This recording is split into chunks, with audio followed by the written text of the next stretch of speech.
ये दोनों कौन है? कौन है आप?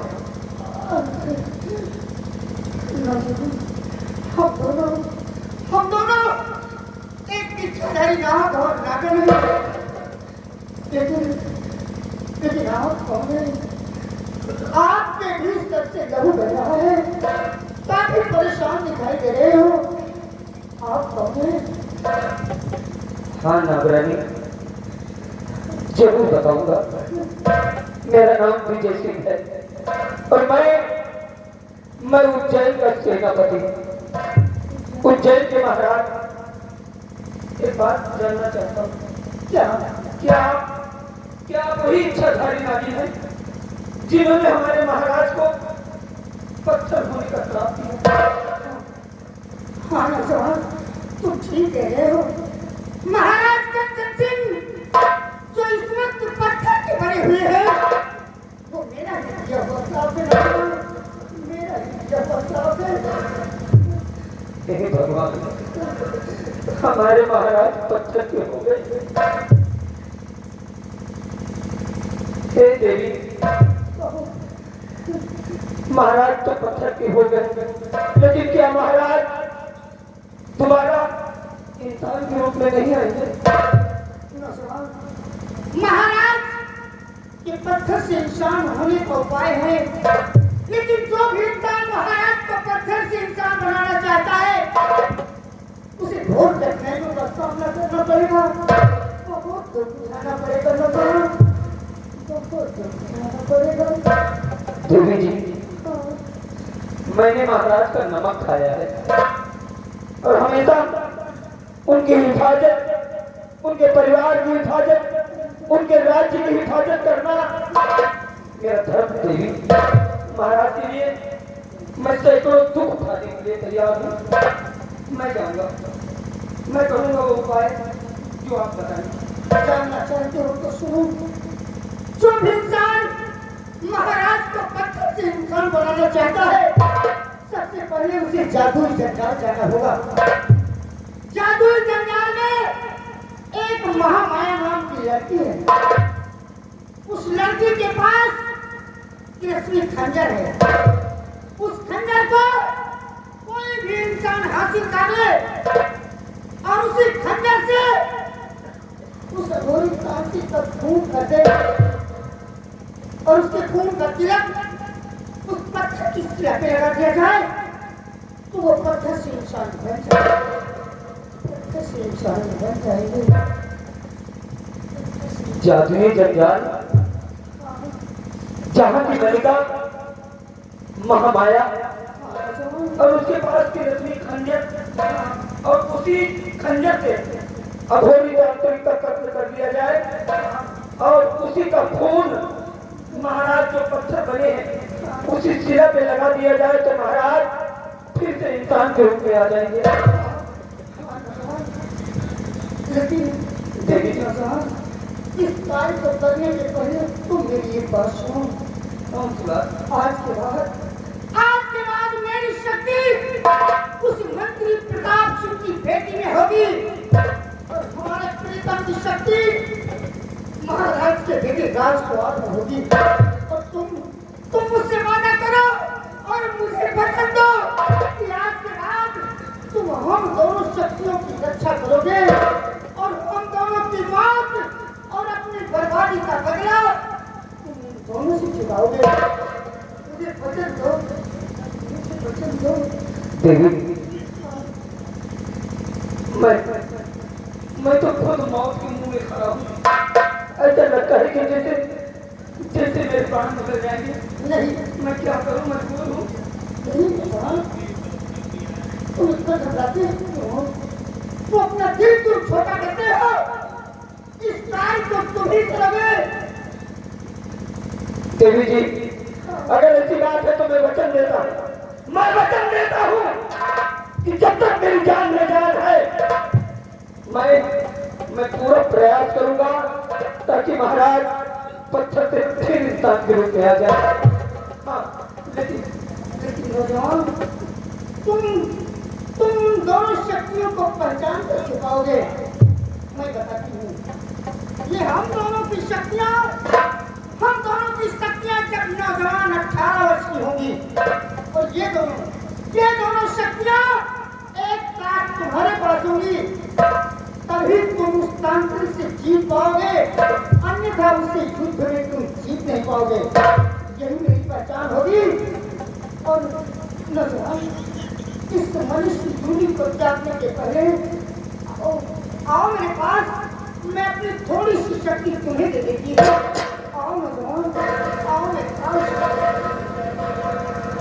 और मंत्री प्रताप सिंह इतना याद रखना चाहिए, आज के बाद अपनी शक्ति तेरी बेटी में डालकर हर वक्त तेरे पास रहूंगी, तुझे परेशान करती रहूंगी, तुझे चैन से सिंहासन में बैठने नहीं दूंगी, और तू मेरा कुछ भी नहीं कर पाएगा। जिस दिन मुझे मौका मिला उसकी कीमत तुझे ना।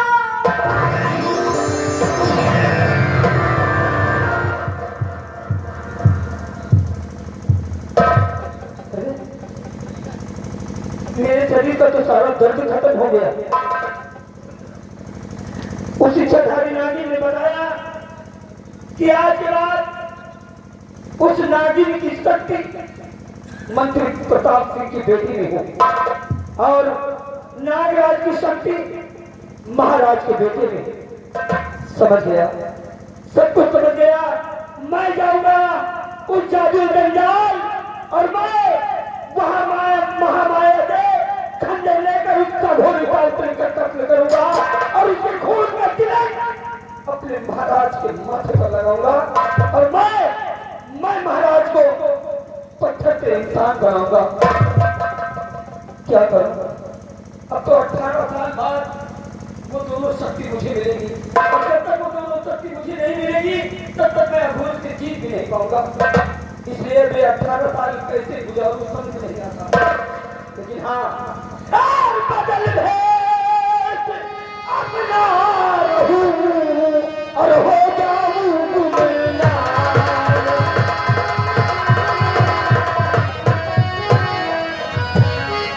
बदल भेष अपना रहूं हो जाऊं गुमनाम। आज से मैं डाकू बनूं सुल्ताना होगा।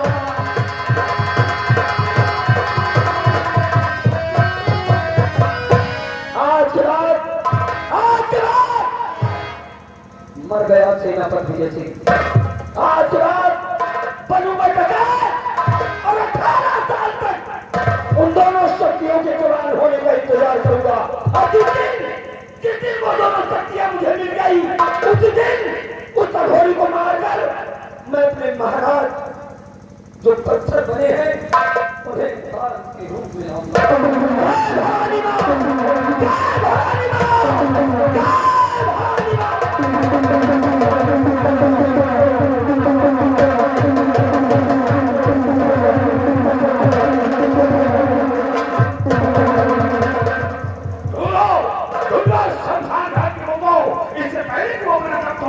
हमें पता तो उनसे बड़ी हासिल करना है। दोनों में कहीं न कहीं चित्र होंगे दोनों।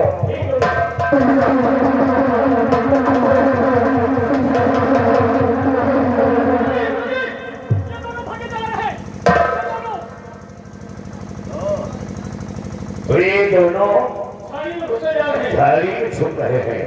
देखा हमें पता तो उनसे बड़ी हासिल करते हैं।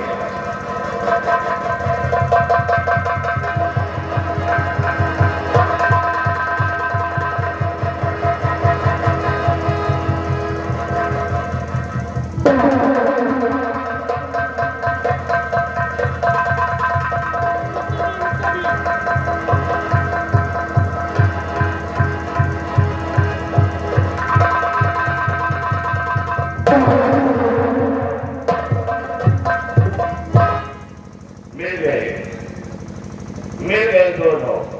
अब ऐसे बड़ी हासिल करके उस समरी को इसी चरम पूर्णिमा को सिद्ध करके हत्याकाल से ये क्या ये दोनों तो प्राणहीन हो गए हैं। ये तो खत्म है। हाँ, मर गए। लेकिन मुझे अच्छी तरह से मालूम है बिहारी जो इच्छाधारी होते हैं वो मरते नहीं है। हाँ गुरुदेव जी, वो सिर्फ अपना जिस्म बदलते हैं, अपनी शक्तियां यही कहीं छोड़ देते हैं। जी गुरु, इन दोनों ने भी अपनी शक्तियां यही कहीं छोड़ा है। हो सकता है। अब हमें इनकी लाशों को हिफाजत से रखना है। हाँ, तब तक इनकी शक्तियां बड़ी होकर मेरे सामने नहीं आ जाती। जिस दिन इनकी शक्तियां मेरे सामने आएंगी तो दोनों शक्तियों को मारकर इन दोनों को जीवित करूंगा और इनसे हासिल करूंगा बड़ी जय महाकाल।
ये जो अपने मखमली बिस्तर पर लेटी हुए हैं ये है राजकुमारी पद्मा।